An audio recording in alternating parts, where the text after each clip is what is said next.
Yeah, that's right. Okay, so the Romanian case would be sort of opposite of Germany, if you want, but with the other extreme, because this is a centralized system, and if you can imagine, the curriculum has targets that are mentioned in the law. That's why my presentation is called From Law to Classroom.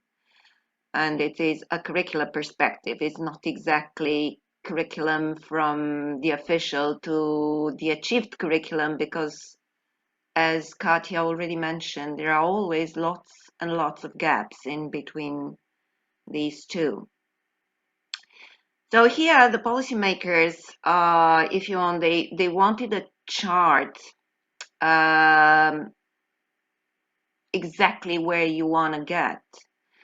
And they put in the law a chapter on curriculum development that recites the 8 key competencies from the European recommendation. Since the law dates from 2011, you can imagine the 8 key competencies are from the previous recommendation, the one that was replaced by the 2018 new recommendation on lifelong learning. So here you have a list in the law of education. You have a list of the key competencies that are mentioned in the European document. And I remind you quickly which these are. Communication in the mother tongue, communication in modern languages, math, science, technology competencies, digital competence, social and civic competence, entrepreneurship, learning to learn, cultural awareness and expression. These were the 8 key competencies that were first stipulated in the recommendation by the EU Council and Parliament. Now, in order to have this law put into practice, there is a methodology for curriculum development and revision that was issued by an order of the Ministry of Education. So it's a lower rank legal document, if you want, but it is still valid everywhere in Romania. And this dates from 2014. And this stipulates who is in charge with what. And here you have the Ministry of Education, who would be the governing body of the whole curriculum design. The Curriculum and Assessment Unit, which is part of an autonomous educational organization that is nevertheless under the governance of the Ministry of Education, but it is autonomous. It has a general director, and it is somehow outside the Ministry of Education, so it is not part of the Ministry of Education. And then there are working groups. Working groups are appointed according to sort of competition of submitted products. It is open for teachers of all levels of instruction and several various school subjects, whatever they are, whoever they are. The methodology also stipulates what the stages of the process of curriculum development are. That is design, public consultation, redrafting after the consultation, advisory opinion by various groups, finally completion, and then approval by the Minister of Education. Can you please move the slide, Katja? Thank you. Now, practically, the law of education is going to tell you what the chart is, what is the map, what we intend at the end of school, which are the 8 key competencies, and also stipulates that national assessments are going to be key competencies based, but in the law there is mentioned this idea of transition time, and this transition time hasn't yet completed. that to show how difficult it is to implement that. So the law mentions assessment, the system of assessment is going to follow this target that are the key competencies. We are not going to implement it right away. We are going to have a transition time. And this transition time is still ongoing. So we still don't have a national assessment that is key competencies based. And it is also mentioned in the same law of education that the teacher education system that is provided by the universities is going to follow some curricular reference points that are going to be issued by the Ministry of Education. That is, according to the law, the Ministry of Education has to elaborate a methodology for teacher education, initial teacher education, that all universities that provide training should follow, and that is also in a period of transition, which is still ongoing. So far, what do we have? After this law of education that stipulates that curriculum development, assessment, and teacher education are going to be key competencies based. And when they say key competence, they refer to the 2006 document because that is the one that is mentioned in the law. We actually have a curricular framework of reference which has been developed after the law. The draft document was launched for consultation in 2013 and it's been approved in 2016, which makes that the primary education curriculum was developed according to this curricular framework of reference that is key competencies based, but the framework was not yet official. It was a working document for the working groups to take into consideration and develop the curriculum as such.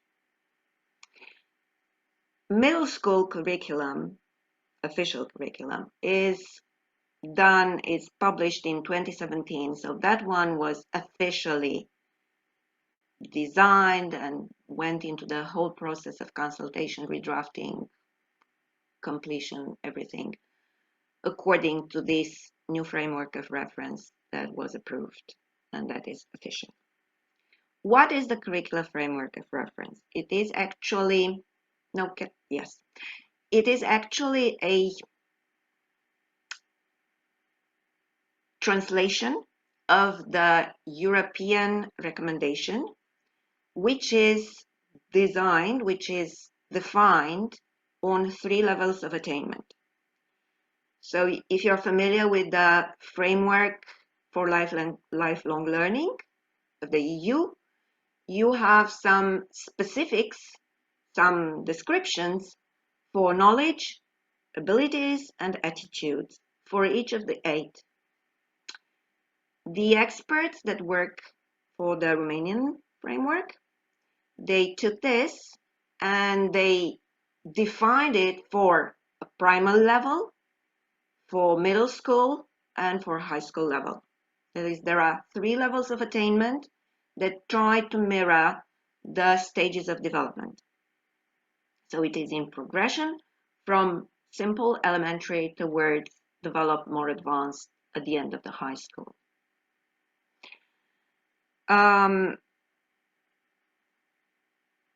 What do we have after the curriculum framework? Katya, can you please help me with the next slide? Thank you very much. There is a plan of study that says, well, if this is the framework, we are going to pick the following subjects that can reflect, that can target those descriptions. And the plan of study shows which subjects, the number of periods a week, the total number of hours a year, and how much is given to local curriculum, school-based curriculum. And then we have subject curricula, where the working groups, in our case, foreign language teachers and foreign language experts are trying to define the progression of competencies for foreign languages so that they meet the description for primary level, for middle school, and so on. So actually, in the scheme below, you have the curriculum framework of reference is actually the curricular reference for everything that is curriculum design in Romania. And it is top-down, mind you, it is top-down, which makes a little bit of a problem.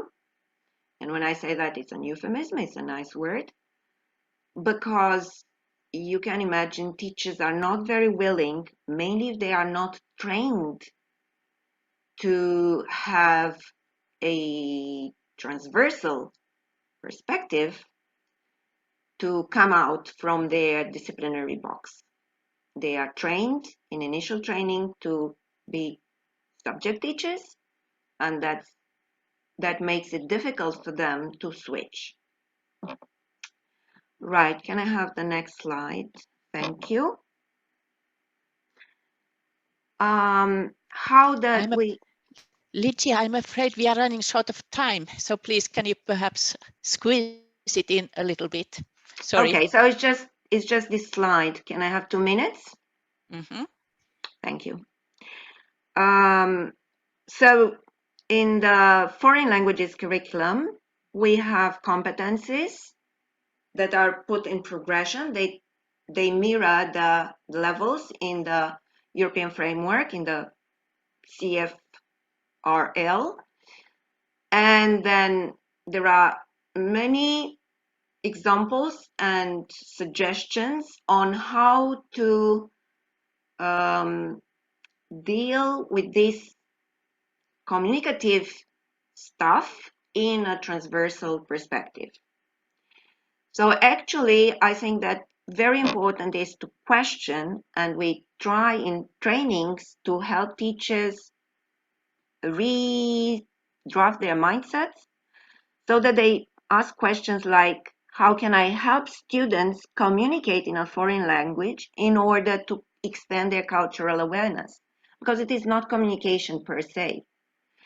And how can I help them to communicate in order to further their entrepreneurship? Because some of them are going to need their language skills, their language competence in order to become better in entrepreneurship. So it is all the time asking this question in connection to the descriptors in the curricular framework. Thank you. And then the last slide is just sort of open. We managed to do a assessment on key competencies for primary level. It is within a project that was done with European money because it's a very different type of assessment. And it shows what the problems are, because okay, primary level it's still not so tough for teachers because they are class teachers, they are not subject teachers at that point. And having an integrated approach is not so difficult for them. And they are anyway taught in their teacher education as in a global perspective. They also have support materials, and they had the opportunity to have a little bit more in-service training than the other ones. So it is a pretty large gap between curriculum, official curriculum, assessment, what it can do. Right now, we are still in transition, so there is not official assessment on key competencies, which gives a washback effect on teaching. And teacher education, mainly for middle school and high school, remain monodisciplinary, which is another roadblock. Thank you.